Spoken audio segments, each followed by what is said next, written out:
Assalamualaikum warahmatullahi wabarakatuh.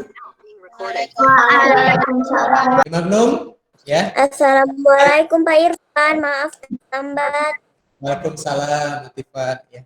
Oke, yang lainnya boleh ditutup dulu mic-nya. Nanti ketika kalian ingin berbicara, boleh angkat tangannya. Nanti ada operator yang akan mempersilahkan untuk menunjuk siapa saja yang boleh berbicara di acara talkshow kita hari ini. Alhamdulillah, segala puji bagi Allah yang telah berkumpul walaupun lewat daring, lewat online ini pada hari Jumat tanggal 20 November 2020, di mana hari Jumat tentunya hari yang penuh berkah, penuh barokah. Yang hari ini sudah potong kuku, coba nyalain kameranya, tunjukkan tangannya ya. Sunnah-sunnah hari Jumat, potong kuku, mandi dan lain sebagainya sebagai persiapan untuk laki-laki nanti Jumatan, dan tentunya hari Jumat ini penuh keberkahan. Alhamdulillah. Nah, mudah-mudahan kita melewati talkshow kita bersama pemateri yang insya Allah sudah ada di studio yang akan menyampaikan materi tentang lingkungan dan keseimbangan alam. Nah, sebelum itu kita buka dulu dengan baca basmalah bersama-sama. Bismillahirrahmanirrahim. Oke. Nah, anak-anak, sebelum kita masuk ke talkshow ataupun diskusi dengan pemateri kita, nah, akan ada tayangan ataupun informasi mengenai kegiatan kami selama di Kawah Kamojang. Nah, kalian simak apa yang disampaikan oleh Bu Putri. Silakan Bu Putri, boleh disampaikan. Oke anak-anak, bagaimana kalian sudah melihat kan video VR Gersopul dari Pak Irfan, bagaimana kondisi alam di Kawah Kamojang ini? Tentu jadi ada yang berbeda ya. Nah, tentunya pasti ada beberapa perbedaan ya. Dan menjadikan Kawah Kamojang ini, karena sekarang Kawah Kamojang ini dijadikan tempat wisata, maka ada beberapa keseimbangan alam yang menjadi tidak seimbang. Nah, di antaranya adalah hewan-hewan atau tumbuhan yang ada di sekitar sini itu menurut penduduk sekitar itu yang tadinya biasanya terlihat menjadi tidak terlihat, kemudian menjadi sedikit berkurang nih, tentu jadi ada yang berbeda ya. Nah, dari apa saja sih perbedaannya? Nah, dari bisa nih, tadinya itu adalah hutan. Nah, kemudian karena ini menjadikan tempat wisata, jadi hutan itu ditebang pohon-pohonnya dan dijadikan jalan. Kemudian menurut penduduk sekitar sini, hewan-hewan yang ada di sini, yang ada di hutan ini pun menjadi yang tadinya sering terlihat menjadi tidak terlihat.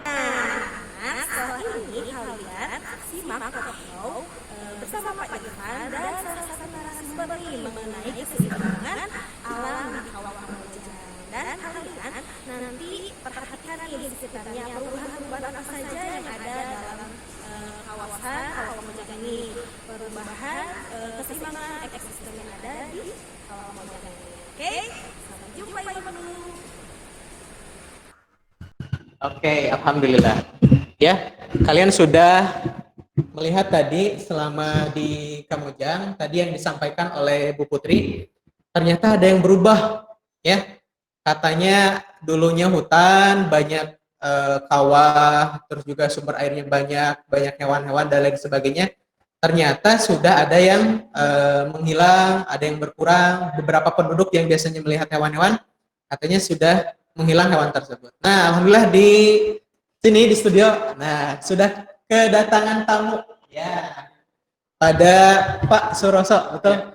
Alhamdulillah. Boleh kenalan dulu nih sama Pak Suroso. Beliau katanya aktif di beberapa lembaga, terus juga organisasi, dan pernah menjadi dosen tamu di Stikas di Garut. Ya. Mungkin kita kenalan dulu nih, boleh bersama anak-anak. Silakan ya, Pak Suroso.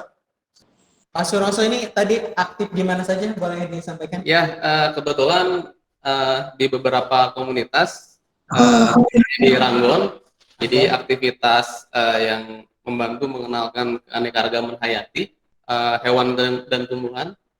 Kita aktif untuk berbagi tentang pengetahuan hewan dan tumbuhan, terutama di Kota Bandung dan juga di daerah-daerah hutan yang ada di sekitar Kota Bandung. Kemudian aktivitas yang lain, aktif juga di aktivitas pengamatan burung, itu ada komunitasnya. ada namanya Beacons. Jadi komunitas pengamat burung Bird Conservation Society yang juga aktif di Taman Kota juga mengamati burung-burung di Taman Kota. Seperti itu. Wah, nih ternyata Pak Suroso ya sangat peduli dengan lingkungan, apalagi hewan dan tumbuhan ya, Pak Suroso, luar biasa.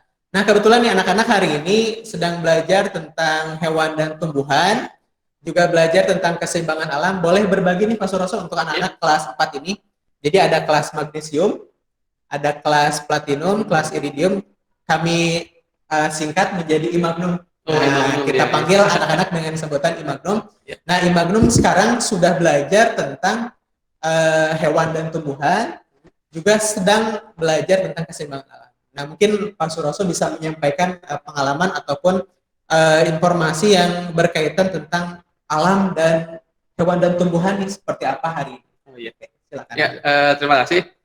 Jadi berbagi pengalaman saja ya, sekalian bercerita apa yang sudah saya lakukan, terutama pas juga karena tadi melihat tayangan ini ya, tayangan di aktivitas di daerah Kamojang, di Kawah juga, dan kebetulan beberapa waktu kemarin juga saya juga dari Kamojang melakukan aktivitas pemantauan flora dan fauna juga di sana. Jadi mudah-mudahan bisa berbagi ya tentang flora dan fauna yang di sana.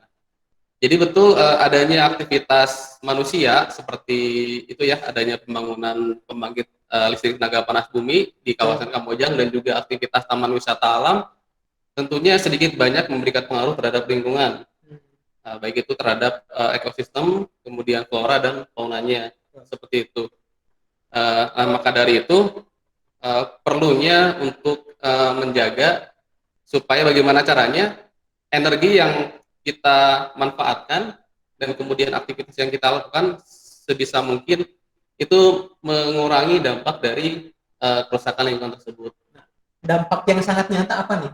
Dampak yang sangat nyata untuk hewan tumbuhan ataupun alam di sana. Betul, aktivitas dari pembangkit listrik terutama pada awal-awal pembangunan itu pasti akan merusak ekosistem hutan.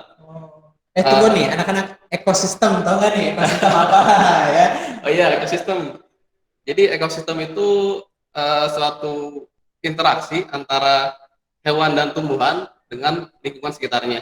Nah, itu ya sambil dicatat ya, apa saja materi yang akan disampaikan oleh materi kita. Nah, kemudian adanya kunjungan. Assalamualaikum. Waalaikumsalam.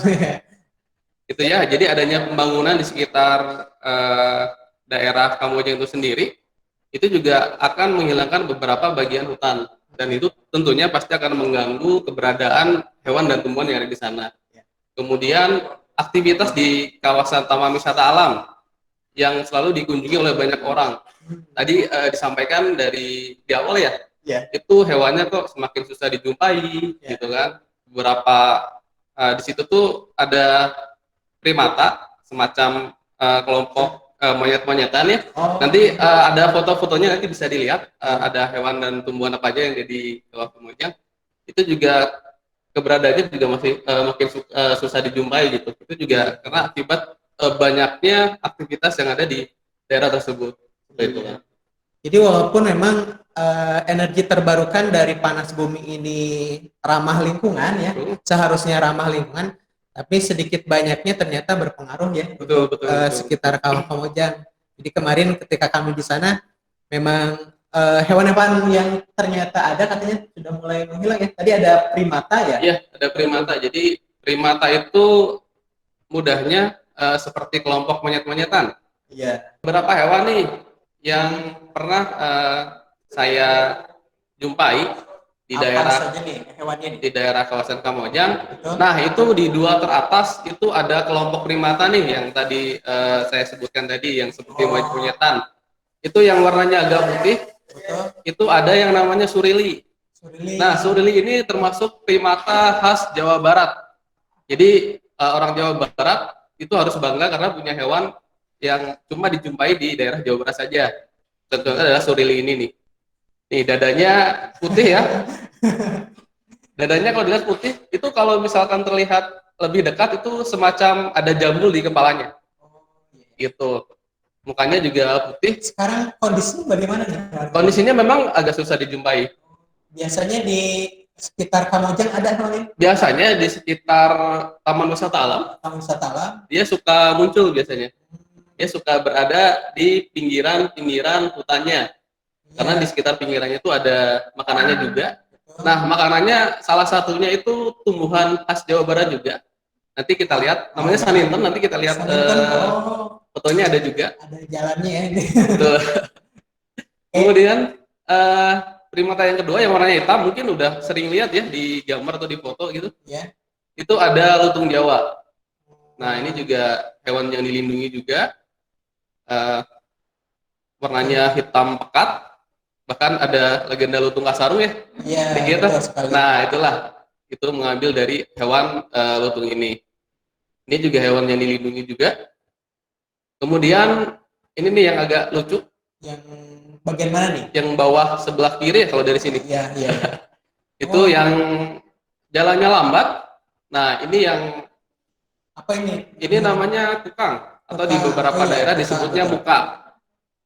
Nah, ini yang sangat disayangkan ya, di beberapa kota itu suka dipelihara gitu. Padahal dia di air liurnya itu mengandung bakteri juga kan. Itu jadi sangat berbahaya sebetulnya. Jadi hewan liar atau satwa liar memang sebaiknya itu tidak boleh dipelihara itu. Ya. Nah, ini juga cukup susah juga ditemukan kukang ini karena aktifnya di malam hari, jadi keluarnya memang harus malam-malam. Gitu, pakai senter gitu, kalau matanya tersorot lampu itu akan berwarna merah. Jadi jalannya juga harus malam-malam ya, seru lah. Iya. Makanya kemarin ya salah satunya di Taman Wisata Kamojang kemarin, Bu Putri, Bu Reni, kami ke sana tuh jarang sekali menemukan hewan-hewan. Ya, apakah memang karena bersembunyi atau sudah hilang atau entah kemana ya? Mungkin karena aktivitas manusia sudah semakin banyak. Betul, aktivitas, kemudian lamanya juga ini harus seharian Pak di sana. Iya betul ya, bisa jadi ya seperti itu. Satu lagi yang unik Pak, itu ada lambang Garuda. Oh iya, lambang Garuda. Ya? Betul, itu yang khas juga, khas Jawa juga. Betul, ya. Itu ada jambulnya yang diduga itu inspirasi dari lambang negara itu dari burung Garuda, burung elang Jawa ini. Iya. Di Kamojang kalau tidak salah ada konservasinya ya sebenarnya yang memang diatur oleh pihak Pertamina atau perusahaan di sana untuk mengatur pemberdayaan alam sana. Nah, apakah dengan adanya kegiatan konservasi itu juga bagian dari sarana menjaga alam juga ataukah masih belum efektif atau seperti apa Pak Suros? Ya, tepat sekali ya. Adanya Pusat Konservasi Elang Kamojang tentunya sangat membantu sekali dalam konservasi khususnya satwa elang yang ada di sekitar Kamojang. Karena dari aktivitas penangkaran elang yang di sana, elang tersebut yang tadinya berasal dari mana-mana gitu kan, baik dari sitaan, baik ada yang pemberian, itu dilatih lagi supaya dia tuh bisa beradaptasi dengan kondisi yang liar lagi. Dan kemudian nanti akan dilepaskan di sekitar Kamojang. Nah, dengan begitu akan menambah lagi nih keberagaman satwa yang sempat terganggu tadi. Dengan adanya aktivitas pelepas liaran elang akan bertambah lagi, harapannya seperti itu. Oh iya. Nih kita kembali lagi ke bahasan awal ya tentang keseimbangan alam ya. Mungkin anak-anak masih belum paham ya. Maksudnya seimbang itu apa sih gitu antara alam, manusia, hewan, tumbuhan. Kenapa keberadaan hewan tumbuhan ini harus tetap ada nih di kawasan terutama di Jawa Barat ataupun di Kamojang kemarin gitu. Seberapa pentingkah keseimbangan alam tersebut gitu? Atau mungkin bisa disampaikan keseimbangan alam itu apa mungkin ke anak-anak di Imagnum ini? Ya, jadi gampangnya seperti ini mungkin ya. Kita sebagai manusia tentunya pasti membutuhkan alam itu sendiri. Salah satunya kebutuhan yang bisa dimanfaatkan dari alam yaitu energi panas bumi tadi. Nah, banyak sekali manfaat yang bisa didapatkan dari energi panas bumi, terutama yang paling sudah dirasakan itu mungkin dari energi listrik itu ya. Energi listrik. Listrik itu sangat bermanfaat sekali buat manusia. dan keberadaannya berada di alam. Betul. Kemudian ketika alam rusak, karena energi panas bumi juga membutuhkan air ya, air untuk sumber yang dipanaskan di dalam perut buminya. Iya. Tentunya kelestarian hutan yang ada di sekitarnya itu juga harus terjaga. Nah, apa jadinya kalau misalkan kita hanya mengambil sumbernya saja, tetapi tidak memperhatikan sumber air yang ada di sekitar tenaga panas bumi tersebut. Tentunya nanti akan timpang dan lama kelamaan energinya bisa rusak tuh. Oh iya. Energi rusak, alam rusak, akhirnya tidak ada yang bisa dimanfaatkan sama manusia. Dan harus diingat juga di alam itu tidak hanya manusia saja yang tinggal di sekitar sana. Ada juga hewan-hewan yang tadi, ada juga tumbuhan-tumbuhan yang tadi, dan itu saling berkesinambungan, saling terkait untuk membentuk hutan tersebut. Jadi adanya keseimbangan itu memang dibutuhkan gitu. Manfaatnya ya buat hewan tadi, namun juga hewan untuk manusia tersebut.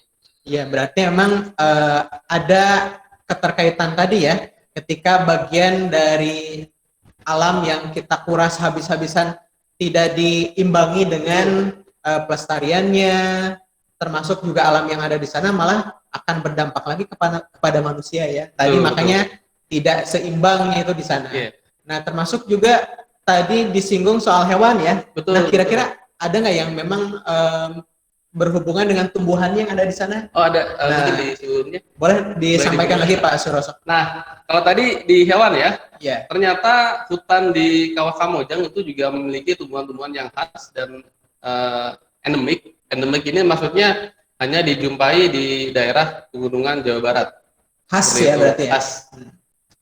Contohnya ini ada yang seperti rambutan ya, yang di sebelah yang paling kiri. atas ya? Iya, yang paling atas sebelah kiri. Itu namanya saninten. Nah, saninten ini kita mudah mengenalinya dari buahnya. Buahnya seperti rambutan tapi bagian luarnya itu tajam. Bedanya dengan rambutan itu bagian luarnya tajam. Ini khas Jawa Barat ya tumbuhannya? Betul, betul. Di pegunungan daerah Jawa Barat ini cukup banyak ditemukan daripada di daerah yang lain. Saninten. Terus Ini apa juga lagi nih Pak Suroso? makanan ini juga makanan satwa juga. Ya. Kemudian yang di bawah itu ada yang bentuknya seperti gasing. Iya betul. Nah, kalau misalkan pernah nonton film ini Ice Age. Oh iya. Nah, betul. itu kan suka ada buah yang Kayak bentuknya biji. ya kayak kenari. Ya, kayak Nah, itu kenari. ternyata bukan buah kenari, tapi itu buah kelompok pasang. Itu dua jenis yang berbeda ya. Nah, buat pasang ini juga ternyata khas Jawa Barat juga gitu. Jawa Barat. Ini semua tumbuhan di sini memang masih ada atau sudah hampir punah atau gimana? Untuk saninten dan pasang masih ada. Kemudian untuk yang dua di bawah itu ada rasa mala dan jamuju. Oh, Itu sudah untuk rasa mala untuk di alamnya itu agak susah dijumpai. Tapi memang rasa mala salah satu jenis tumbuhan yang digunakan untuk penghijauan juga gitu. Untuk jamuju ini yang sudah sangat susah dijumpai di daerah Kamojang.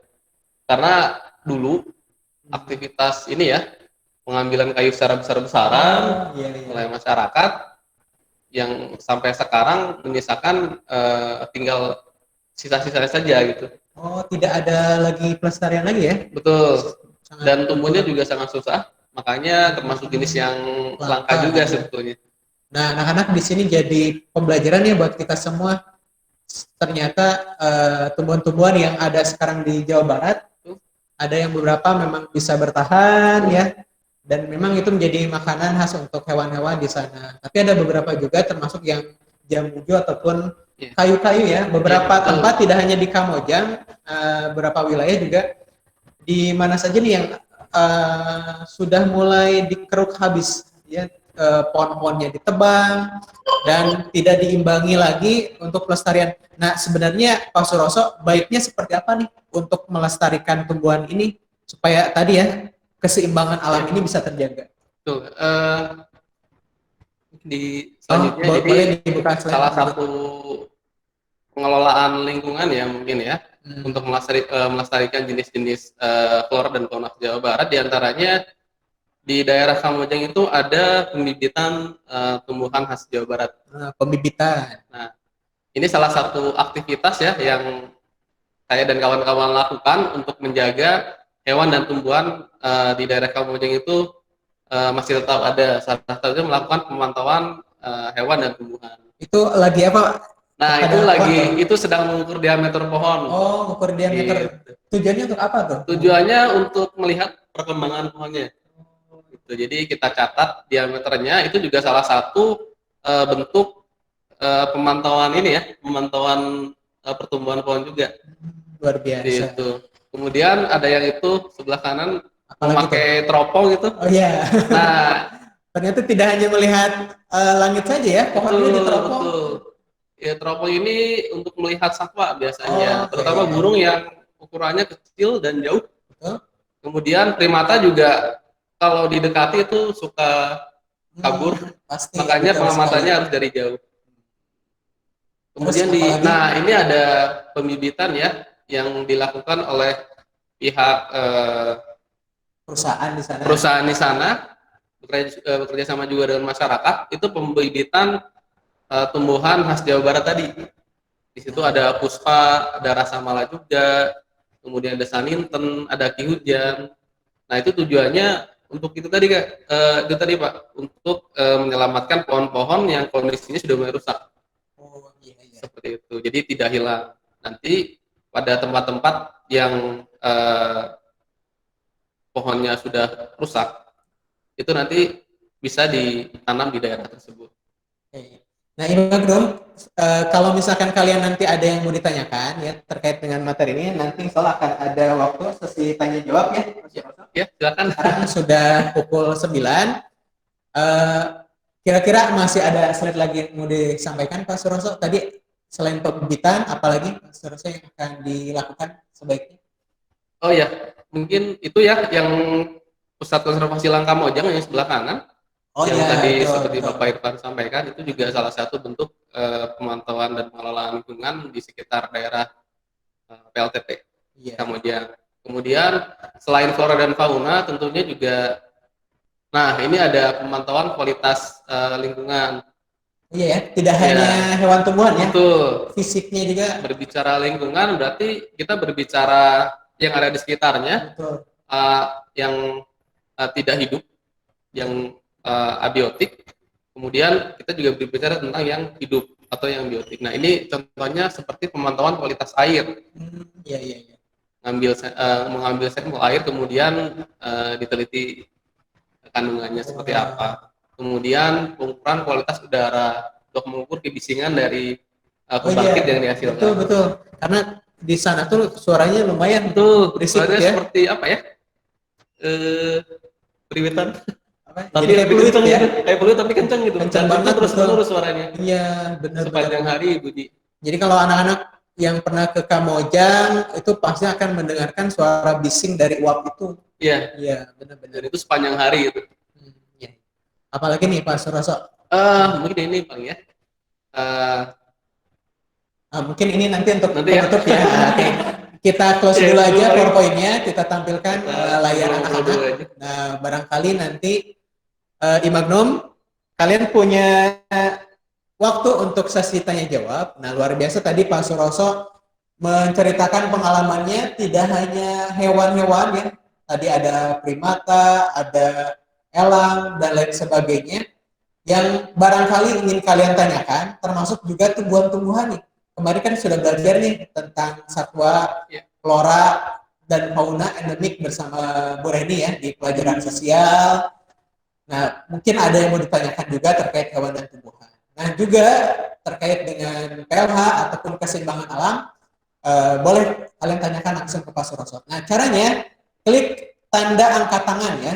Tidak dulu membuka mic-nya, nanti yang akan ditunjuk sama Bu Winda karena layarnya lebih jelas di operator. Itu yang akan boleh bertanya duluan. Oke, ada yang sudah mulai angkat tangan, Bu Winda? Oke, siapa yang sudah mulai angkat tangan? Boleh? Nasya. Oke, Nasya, boleh dibuka mic-nya? Mau bertanya. Iya, Nasya. Keseimbangan hewan, manusia, dan tumbuhan, kaitannya kayak gimana tadi kurang jelas. Oh iya. Oh, gitu. Minta disederhanakan atau lebih jelas mungkin. Oh iya, iya, iya, iya. Ya, keterkaitan hewan dan manusia terhadap hewan tumbuhan ya terhadap keseimbangan alam. Ya. Oke, terima kasih Nasya. Terima kasih. Dijawab dulu ya. Silakan Pak Suros. Ya, contohnya mungkin tidak hanya energi ya, mungkin ya untuk memberikan contoh tentang keseimbangan ini. Contohnya adalah udara bersih di sekitar kita, misalkan, atau di pegunungan, misalkan. Nasya pernah main ke gunung? Atau pernah main ke taman di sekitarnya? Taman-taman kota mungkin? Pernah? Pernah. Pernah ya. Nah, Nasya menghirup udara segar nggak di situ? Iya, Pak. Ya. Nah, bayangkan kalau misalkan pohon-pohon yang ada di sana itu tidak ada. Kira-kira yang dirasakan apa nih sama Nasya? Panas. Panas. Terus udaranya gimana? Gak segar. Nggak segar ya. Nah, seperti itu juga yang dialami oleh alam atau lingkungan ketika terjadi ketidakseimbangan atau kerusakan. Efeknya atau dampaknya dirasakan sama manusia juga ketika alam tidak seimbang. Salah satunya dari udara misalkan. Udara, iya. Itu kan hilangnya tanaman di sekitar kita itu akan menghilangkan atau mengurangi kadar oksigen yang dihasilkan oleh tumbuhan tersebut. Kalian kan sudah belajar kemarin tentang fotosintesis ya. Ya. Jadi tumbuhan itu salah satu produksi oksigen ya. Betul. Nah, mungkin kita tampung dulu ya pertanyaannya supaya nanti Ya, boleh. lebih banyak lagi yang akan dijawabnya ya, supaya tidak sebagian-sebagian. Oke, terima kasih Nasya. Kita tampung dulu. Sama-sama. Oke. Terima kasih. Oke, Diandra, ada yang mau ditanyakan? Ya, silakan. Lagi. Itu nanti presentasinya. Oke, sebentar. Masih ada yang nyala ini mic-nya. Bentar. Oke, alhamdulillah. Boleh Diandra diulangi lagi? Nanti presentasinya hari apa? Oh, itu nanya SPC atau Diandra ya. Simple Project Collaboration nanti presentasinya pekan depan hari Rabu. Ini yang berkaitan dengan keseimbangan alam, hewan, dan tumbuhan.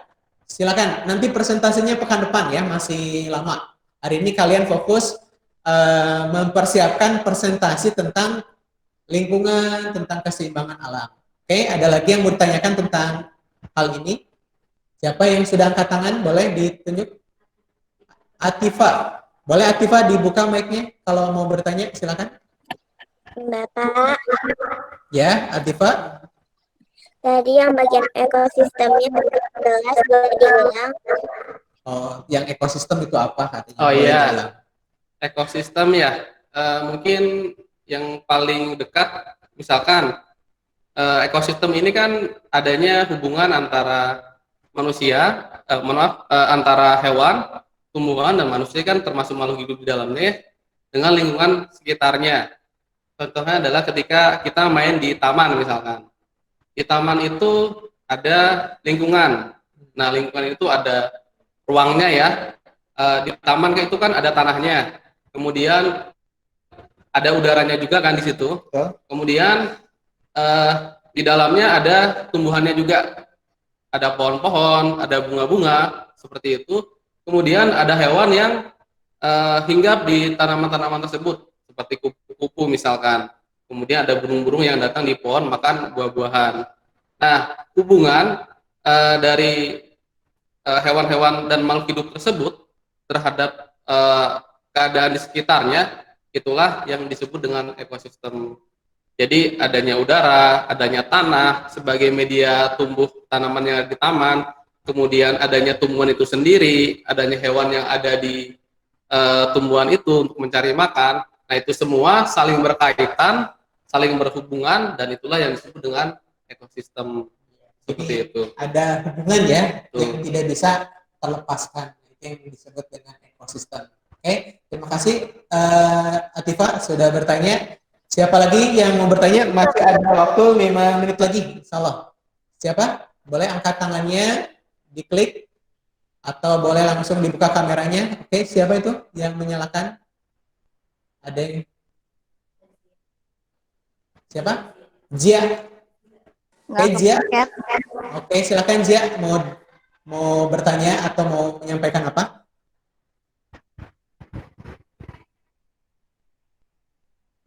Oh, bukan? Akmal? Oke, silakan Akmal. Pak, Ya, Ya. kalau yang tadi kungkang Jawa, ya, Elang Jawa. kungkang, Bukan. Kenapa dengan kukang? ya, kata Bapak tadi, emang benar Pak, kalau digelar kalau digelar, terus kalau terang dibilang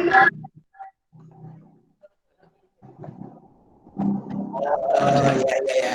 Jadi, Oke, terima kasih Akmal. terima kasih Akmal ya. Tentang kukang ya. Jadi, kukang ini sebenarnya hewan yang aktif bergerak di malam hari. Dia di siang hari itu biasanya tidur. Tidur harusnya Jadi kalau di siang siang hari hari ya. tidur. Terus dia baru bergerak. Memang gerakannya lambat. Gerakannya memang sangat lambat. Tetapi dari gerakan yang lambat, karena sering bergerak, dia bisa berpindah-pindah tempat. Jadi cepat juga ya. Iya, cepat. Lambat tapi cepat gitu. Cepat ya. Oh, luar biasa. Gitu. Tapi ketika dia pas malam-malam disorot, dia agak kaget. Tapi diam dulu biasanya. Kalau kena cahaya dia diam dulu biasanya. Nah, kalau dia udah merasa lama gitu ya, kena cahaya terus mulai silau, dia baru menghindari cahaya tersebut. Jadi memang pergerakannya memang lambat sebetulnya. Emang Akmal memelihara kukang, Akmal? Tangannya doang. Tangannya doang. Berarti kan kalau lambat tapi cepat berarti langkah kakinya gede banget satu langkah. Iya. Kakinya panjang, jadi tangannya juga kalau saat dia menggapai ranting, dia bisa memanjang seperti itu. Iya, betul. Jadi dia langkahnya agak Iya. elastis ya. Jadi karena kakinya panjang ya, tangannya Betul, panjang. jadi dia menggapai rantingnya bisa lebih jauh, jadi lebih cepat. Nah, tertarik nih dengan kukang nih. Banyak orang-orang kalau jalan-jalan di gazebo ataupun di tempat alun-alun tertentu ya, itu banyak yang memperlihatkan hewan-hewan sejenis ini ya. Betul, betul. Ini yang Masih harus di kita perhatikan bersama kalau kalian nanti jalan-jalan dan banyak orang yang jualan hewan-hewan seperti ini, apa nih yang harus dilakukan? Jangan dibeli. Jangan dibeli ya. Jadi jangan inilah apa namanya tuh, jangan ingin memiliki. Ya. Jadi satwa liar itu kan termasuk kukang Jawa, itu termasuk satwa liar. Itu sebisa mungkin jangan ingin dimiliki. Itu jadi cukup dengan membiarkan dia di alam, itu sudah membantu dia untuk hidup dengan bahagia sebenarnya gitu. Iya, iya betul sekali. Karena beberapa orang yang rasa ingin memilikinya tinggi malah jadi terkekang mungkin. Betul, jadi dan malah tidak bebas ya. Betul, makanannya juga tidak terjamin karena kan kadang tidak sesuai makanannya. Dikasih macam-macam buah-buahan yang kayak gitu, padahal makanannya kan serangga sebetulnya. Mungkin kecuali kalau memang lembaga khusus yang untuk konservasi tadi. Betul, karena kan tujuannya memang nanti untuk dilepaskan lagi biasanya. Untuk dilepaskan lagi seperti konservasi elang. Nah, luar biasa. Sebelum ditutup mungkin masih ada lagi nggak yang akan ditanyakan? Ya. Oke, Kinan. Oke, Kinan dulu, silakan Kinan. Kan ada pembangkit listrik tenaga uap sama tenaga nuklir. Itu bedanya apa? Oh, gitu. Iya, boleh. Ini terkait dengan energi ya, nggak apa-apa? Energi ya. Belum bisa jawab.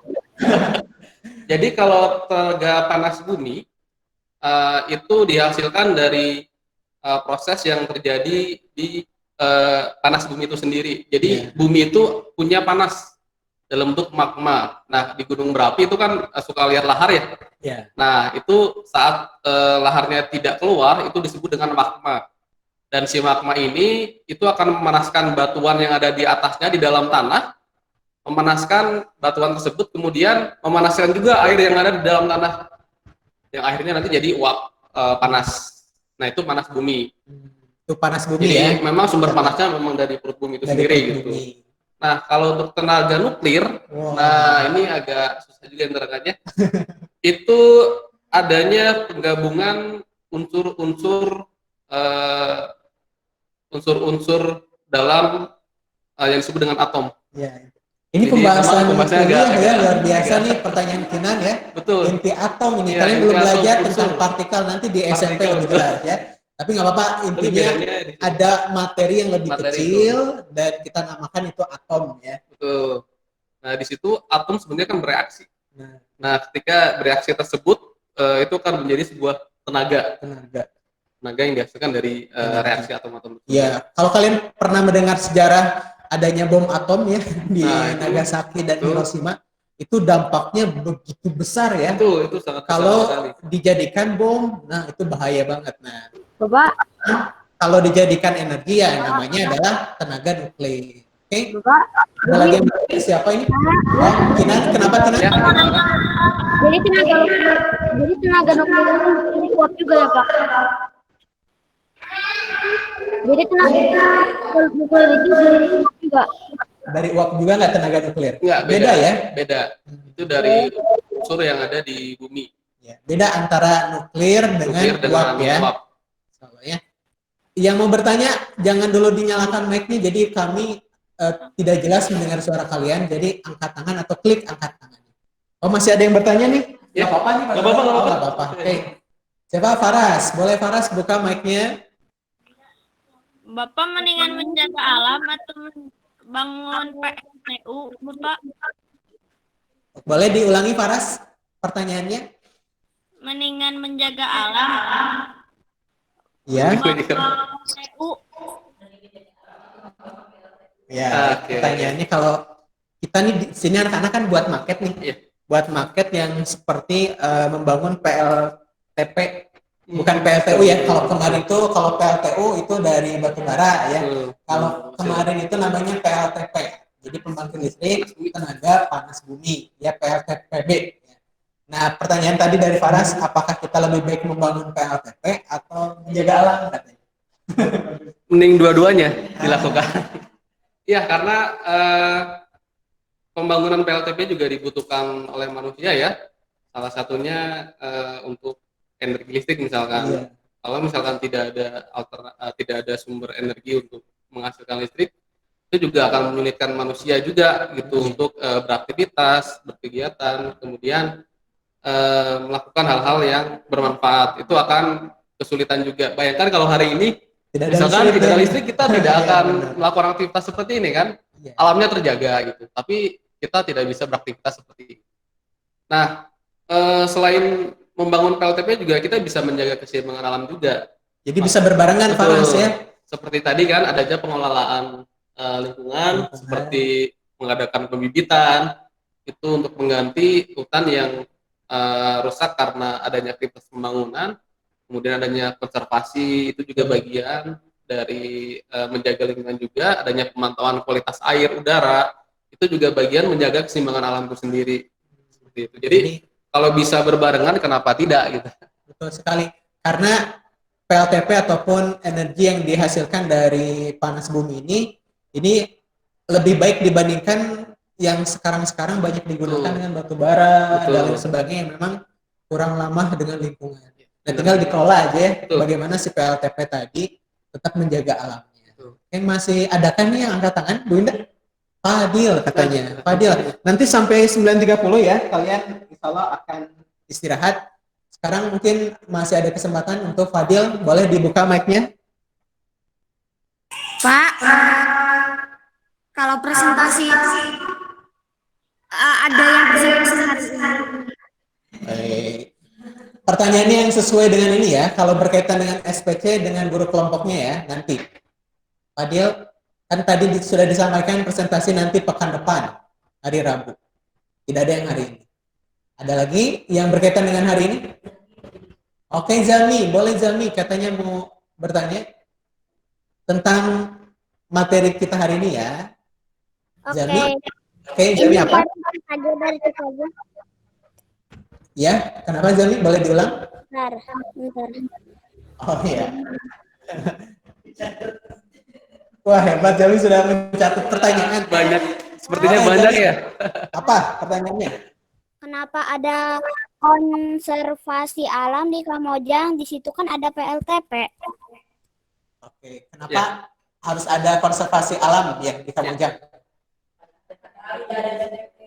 Oh Ya, iya, ya. silakan Pak.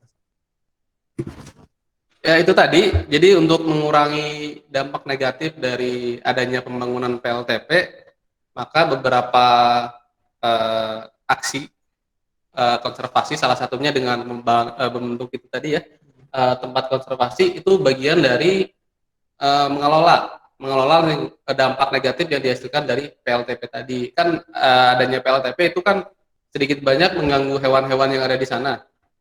Nah tentunya kan hewan yang terganggu itu juga harus dimanfaatkan juga dong, harus dilihat juga dong, harus diperhatikan juga.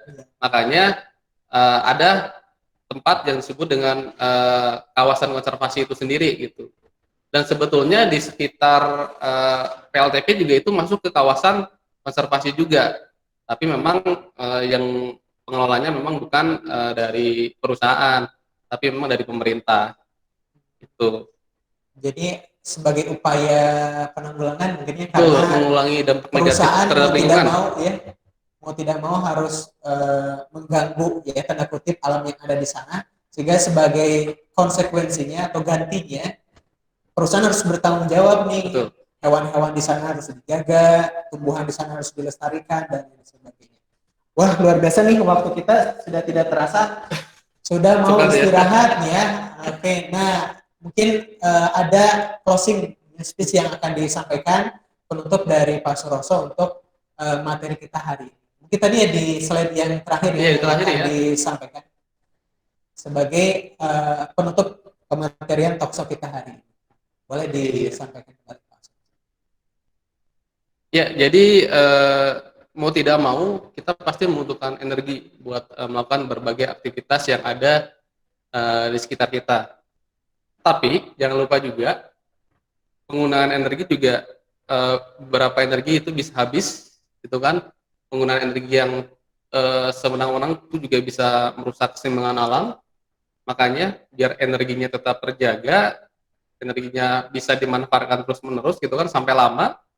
Tentunya ada beberapa hal kecil mungkin ya yang bisa kita lakukan nih, yang jauh-jauh dulu lah, yang kita tuh bisa dimulai dari hal-hal yang kecil dulu dalam menghemat energi.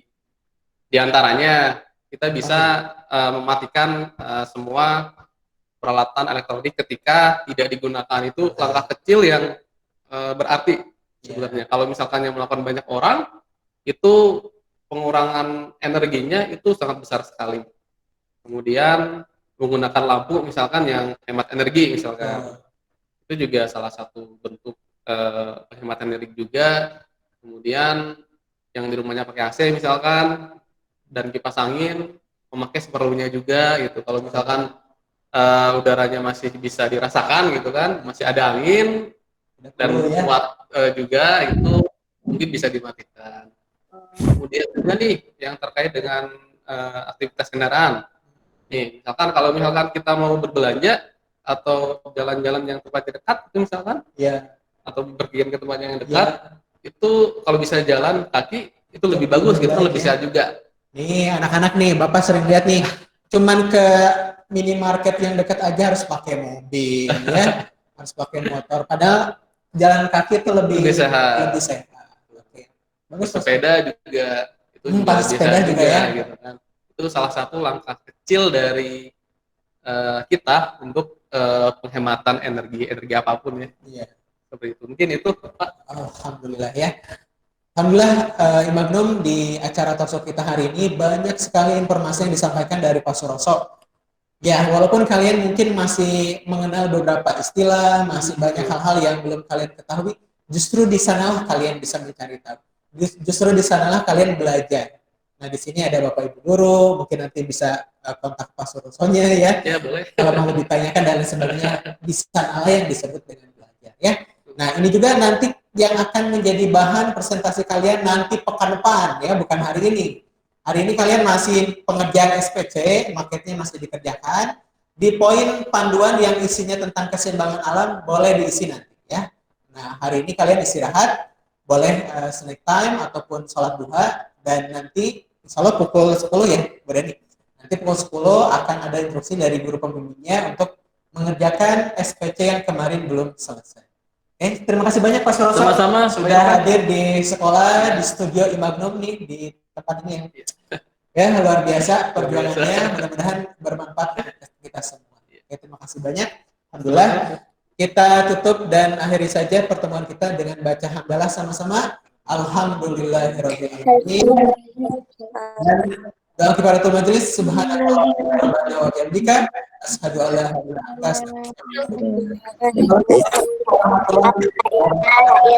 anta,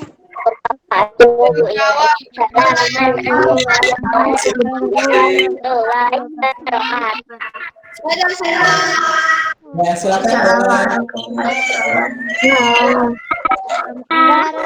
Dadah.